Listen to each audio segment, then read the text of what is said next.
Hello, and thank you for joining me. My name's Jason Tantra, and I'm here today to do a live broadcast for you talking about surrender.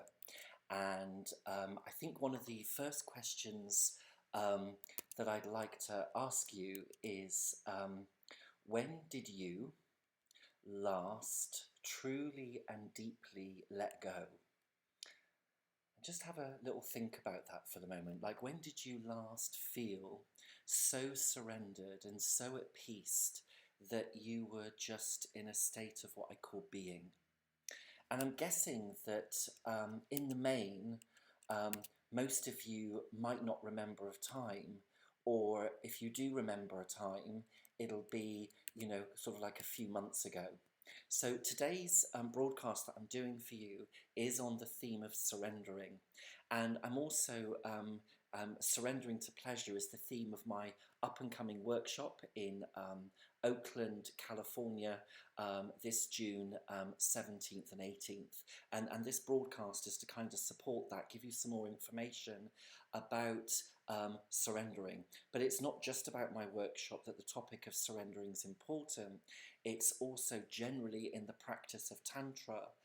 Surrender is a huge topic, a huge theme. Actually, it's about half of the theme. And as you listen to this, I'm going to explain why. I've also got a special present for you. So for those of you that are listening today, if you follow this all the way through, I've got a special gift for you at the end about the weekend workshop. But the first thing I want to talk about, now I'm going to try my thing, I'm going to switch camera. See, I'm now at this angle, so I can talk to you from two different cameras. So the first thing I want to talk about is in our Western world, my sense is that we are driven to take control. We kind of hear about being in control, taking control, and a real biggie here is about being responsible. Being responsible is like a huge, massive thing that we need to do, and to take control and be in control. And we're just driven to drive, direct, and push. And all of those behaviors in Tantra would be identified as being the divine masculine.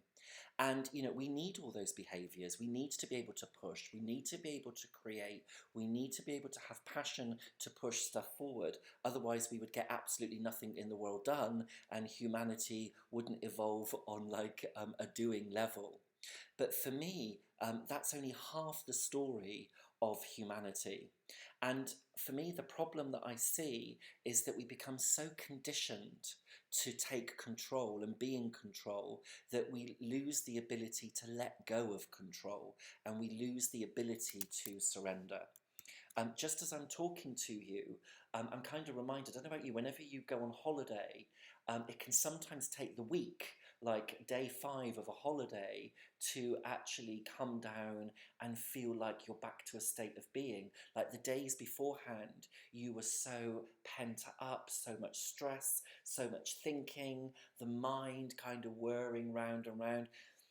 And I don't know about you, but sometimes it just feels like too much, and it just feels like I'm being controlled by something, by my own thoughts. I'm being controlled by something more than me. And when that happens, I become unhappy. I become a little bit depressed and a bit grey, and it just feels like never-ending to-do lists. And for me, the problem that we experience is about letting go and surrendering. Now, taking control, being in control, passion are all skills I call the divine masculine. That's all those good things. But actually letting go, okay, and surrendering are the qualities of the divine feminine. And the reason why both of these are important is because to experience the state of bliss in Tantra, you need both the divine masculine and the divine feminine. So you need kind of the power and the strength of the divine masculine, and you need the vulnerability and the surrender of the feminine. And if you ever come to do some longer term me, you're going to learn really profoundly how these two kind of absolutely weave together. Now, for me, about bliss. Bliss for me is the vibration of everything.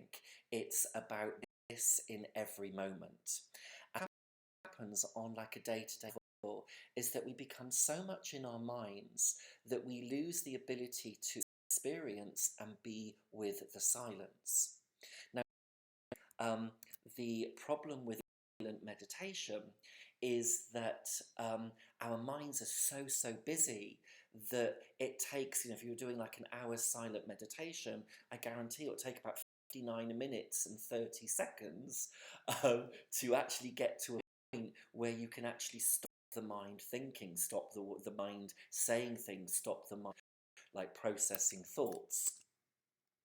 And so for me, I'm not convinced that silent meditation works for us in the Western world because we're so distracted all the time with thoughts, and we find it incredibly difficult to experience bliss in every moment. Now, bliss for me is well, I guess I've got three definitions of that, and the way I describe it is it's a quality that's around us all of the time. It's around here all of the time. The thing that happens is our minds take over and we lose connection with being connected with bliss. Now, bliss for me is everything. It's kind of what we're made of, and everything we see and perceive in the world for me is bliss. But it can also be described as very, very profound love. Some people also describe it as truth. The absolute truth of everything is in this bliss, and there's other definitions as well.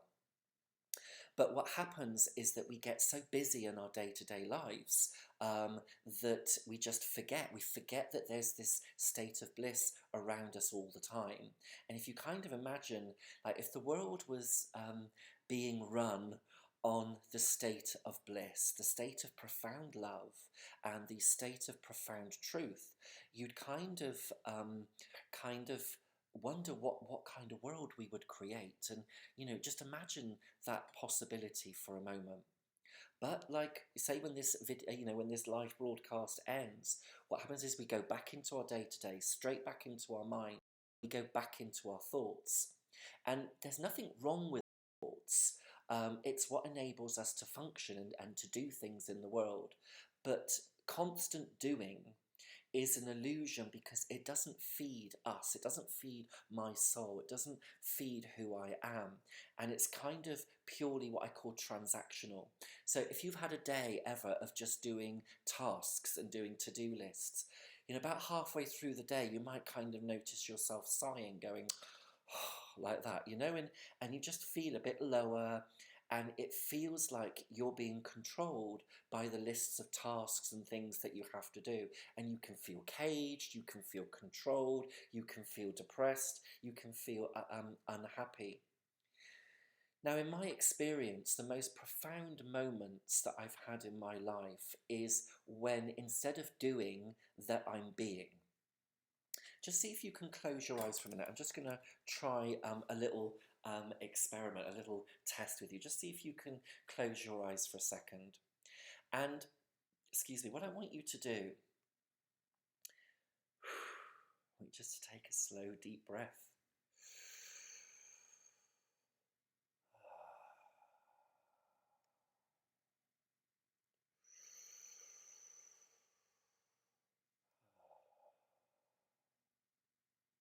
And we're just going to spend a moment in silence. And I want you to see if you can get a glimpse of the part of you that is not your mind, okay? So just see if you can get a sense of a part of you, like if you can feel it in your body, or you can feel it in your energy, or you can just feel it around. It's the part of you that is not your mind. It's just getting a sense of that. So just spend a moment in silence, just having a think about that. Have a little drink of my drink. And just see if you can get that sense of something that's other than your mind. And what I call that your being, okay? And for me, the mind is ego. It's programmed to do a job, but that we've become so reliant upon it that we lose the experience of profoundness in our life, and we lose the experience of bliss, and because we're so busy in our minds. Now, what I absolutely love about Tantra, and the reason for doing this broadcast to you today, what I love about Tantra is that, as I said, you may have just been able to get a glimpse of some form of silence for a moment, and you may have just had a momentary glimpse of your being. Now, what I really, really love about Tantra, many things I love, but one thing I love is it's completely in the body, and the body remembers. So it's like, what I love about Tantra is it bypasses the mind, it bypasses the conflict between your being and your mind. Like those two aren't like wrestling against each other, because we use the body to remember, and the body links very closely to your being as well as your mind. But it's kind of like a bypass, it's kind of like a, hang on, kind of like a quick way through out of your mind and into your body. And that's what I like, the body remembers. Let's do, I've got another exercise for you. So what I want you to do, okay, is I want you to start shaking your right hand, okay? Shake, shake, shake, shake, shake. And if you're joining me on YouTube, you'll have a